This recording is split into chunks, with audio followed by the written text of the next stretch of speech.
Well, hello everybody, and welcome back to episode 35 of my Let's Play of Torment Tides of, I can never say this right, Numenera, as he's doing splits. Okay, if you didn't watch the last episode, well, you should go back and watch it, but if you didn't, a quick update.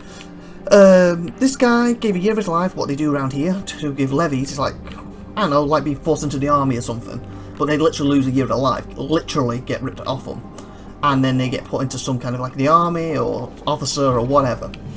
And basically, his levy, he's not supposed to know who he is, is following him around. And he's crying and he's holding the wooden bird, what's been torched.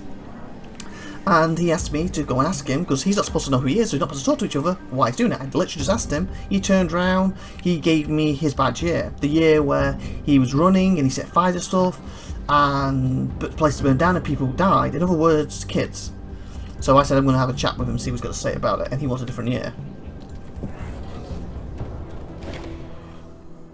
Did you find out anything, he asked? His eyes darting around you to check on a distant levy. Under levy, he mentioned something about a skill in men job. Was no behaviour levy? How did you degrade you? He what? This says going pale. Keep your voice down. You tell anyone else about this? No, good.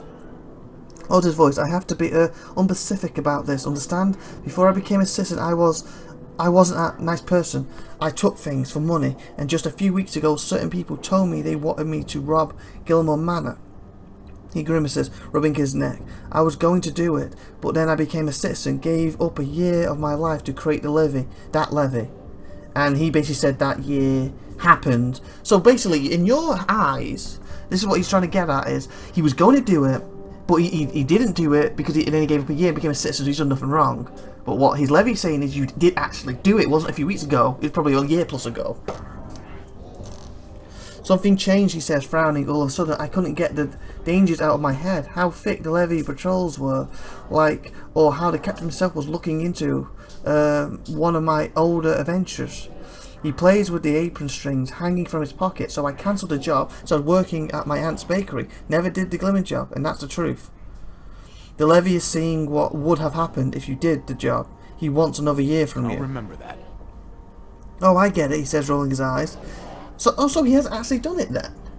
If he did do it, so he's like a what if thing. Okay.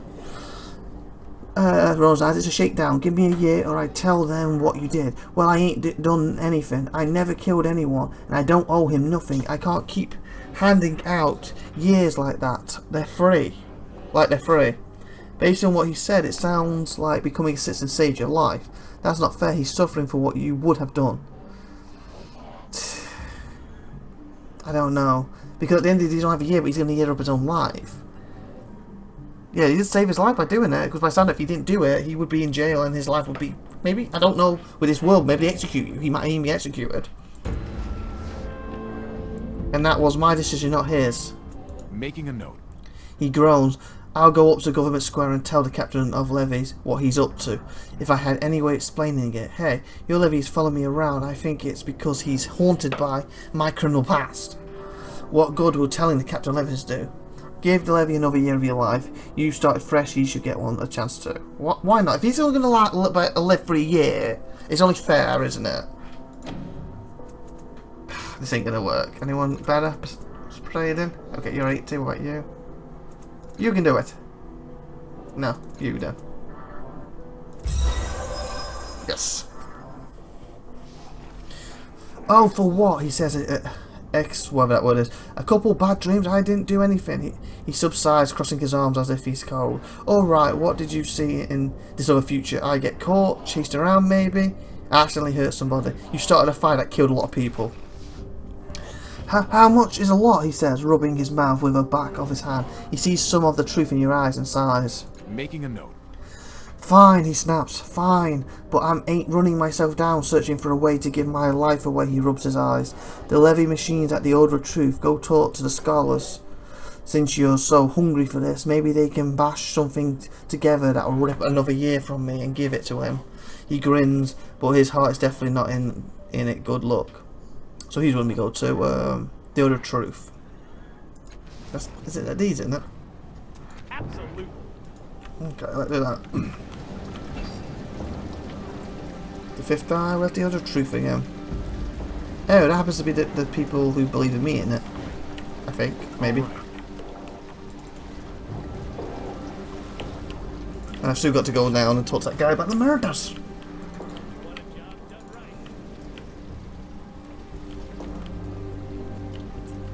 All right.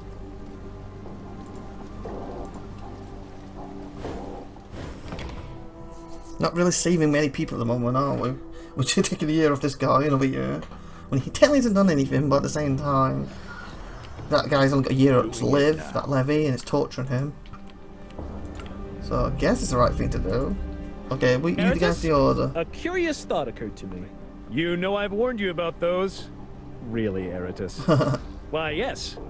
I am. I am really Eratus. Oh, good one. Wow. You know, it is so nice to have someone I can talk to. Okay, the Order of the Truth is not these dudes, is it? It's the one with them robot things, you know, the one who could have been with me, but I sided with him and all that stuff. Done. So I think they're back in this one.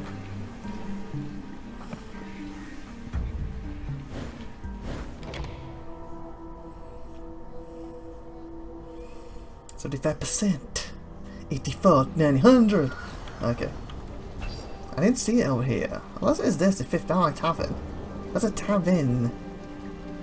It could. Oh, I bet it's up there. I bet you it's up there. I'm ready, I'm open. And then I need to head to the underbelly. Absolutely. I wish I could talk that language so I could get in there and find her. The woman who's supposed to be murdering people, since she's murdered someone else again.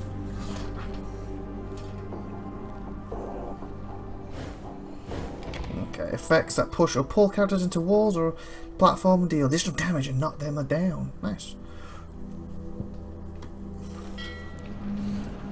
Ah.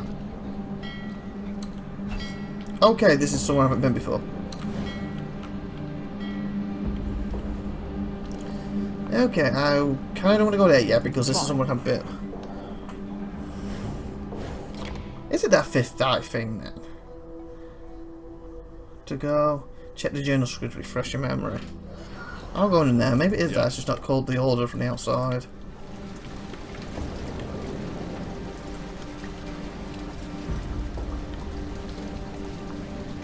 Intoxicated woman. Okay, this is looking a bit more like it. If this is the price, you know, there's a bit more machinery in here. Oh no, it isn't. Ah, this is somewhere I haven't been before either. Ah. Yes. I can't find the building it was. Where is it? I know who it is they want me to speak to, I just can't remember the building is. Because this is dead end. It's not here. It's definitely underbelly. It's obviously not up there. It's got to be back this way.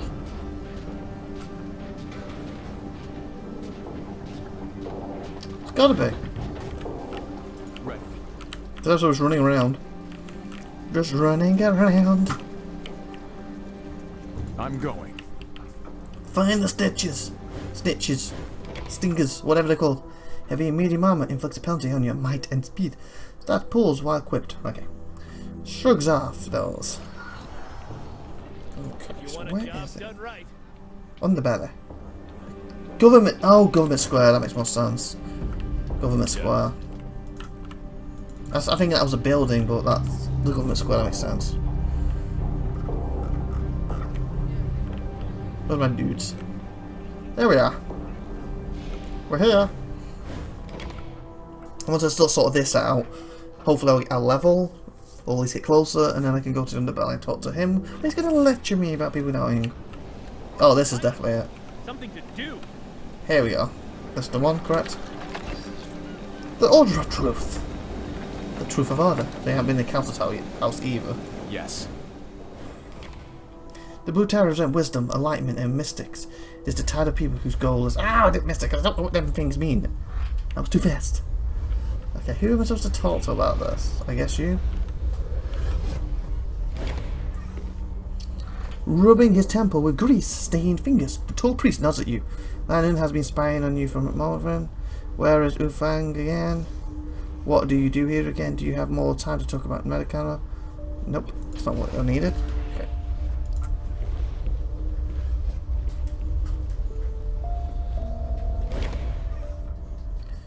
Where are you from again? How do you people processing it? Nope. Farewell. You. Talk about helping become an Oran priest. I have some more questions about. Remind me what an implant does. What's your area of study again? Nope. Is it you? One of you does it. So know the truth, correct? Tell me who can fix the resin chamber. Ah. Okay, what's the quest say? Beloved slave, borrowed and lost. Sorrows, no. Fallen as a bookseller, excuse me, nope. Flawed? A young man named Fizzon has asked my help in dealing with a levy. Okay, with him, and he wants it to leave him alone. Acquire a device that can transfer a year of Fizzy's life to Levy. I convinced Fizzy to give yet another year of his life to Levy. He suggests that I visit the Other Truth, where levies are made, and ask the Oron priest for a device that can take another year from him. Okay.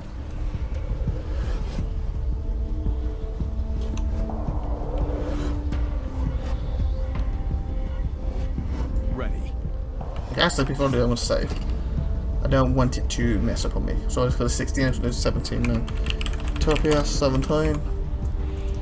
In case he's suddenly go, why are you stealing? Just in case.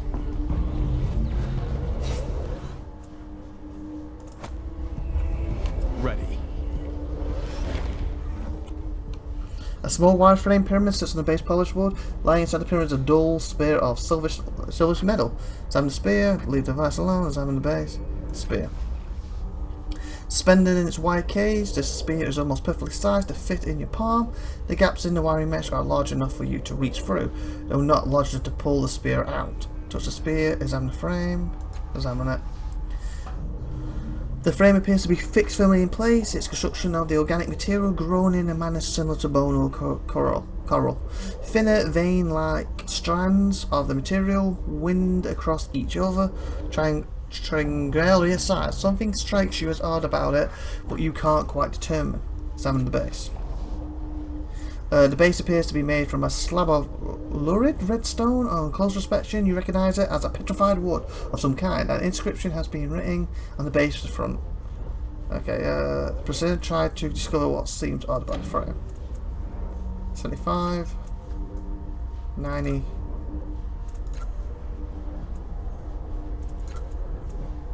90. Yes. While examining the frame, you try nudging it gently and it shifts in a most peculiar manner. You focus on moving the frame in various directions and discover that it can easily lift it straight up off the base and lower back down onto it, but it refuses to move laterally, even while being held in midair. Touch the spear, examine the inscription, leave the dice, examine it. The inscription is in an alien language. It has been burned into the wood and then filled with luminous substance. Though you know you haven't seen the language in your own short life as a cast-off, it still seems familiar. Try to recall where you've seen the language before. Yes. A distant memory surfaces. You're standing before a large metal cylinder that looms a meter or two above your head. The cylinder is a time capsule of sorts, and you're convinced that what lies within it is critical to your latest experiment. The problem, alas, is that the capsule is locked. The only clue to opening is a series of strange glyphs etched into its side. Glancing around, you see dusty tombs, faded banners and metal scraps, and dozens of other objects, all featuring the same strange glyphs. You spent a lifetime collecting every trace of this language that could be found, and decades of study have finally led this moment. You look upon the glyphs, and you know their meaning. Stepping forward, you reach towards the glyph as prescribed by the etchings, and it flares to life. Ready to learn something. Yay. Shaking off the memory, you look down at the inscription and realise that its meaning is now clear. The crimson dawn greets the seeker, the violet dust sees the search's end. With description, okay. Touch the spear. As you extend your hand towards the spear, the thinner strands along the front side of the cage retract towards the thicker frame edges, creating an opening large enough for the spear to fit through. Take the spear, description, yeah, take the spear. You pull the spear out of the frame through the opening facing you, and it immediately begins to glow a silver tint in blue. You pause a moment to make sure there are no other effects, then try to put it with the rest of your belongings. At some point during this motion, the spear simply vanishes, or to reappear within the frame once again. Again, a dull grey. Apparently taking the spear will not be quite so easy. Read the descriptions again. The Crimson Dawn greets the Seeker. The violet dust sees the search's end. Okay, take it again. Spear out again, and once again it glows and brilliant before disappearing and returns to the frame. After a little experimentation, you discover the spear's position seems to reset whenever it moves beyond a particular distance from the device. As long as you keep it within the distance as you are now, you can hold on to it. Put the spear back into the frame. Take the entire device with you. Yeah. The device is far too bulky to carry around with you. As if reading your thoughts, Min looks over and shakes her head sadly while muttering something under his breath. Put the spear back in its frame. Oh, what's all this? As you place the spear back in the frame, it changes to a vibrant orange colour. It occurs to you that the spear seems to respond to moving through the frame boundaries. Perhaps moving it through the other sides will produce additional results. Remove the spear from the frame via the front opening, left, right, back. Okay, we're going to do that next episode. So lots of good stuff. I'll see you next week. Bye for now, everyone. Have a great day. As come back next week after we remove it from different sides. Bye.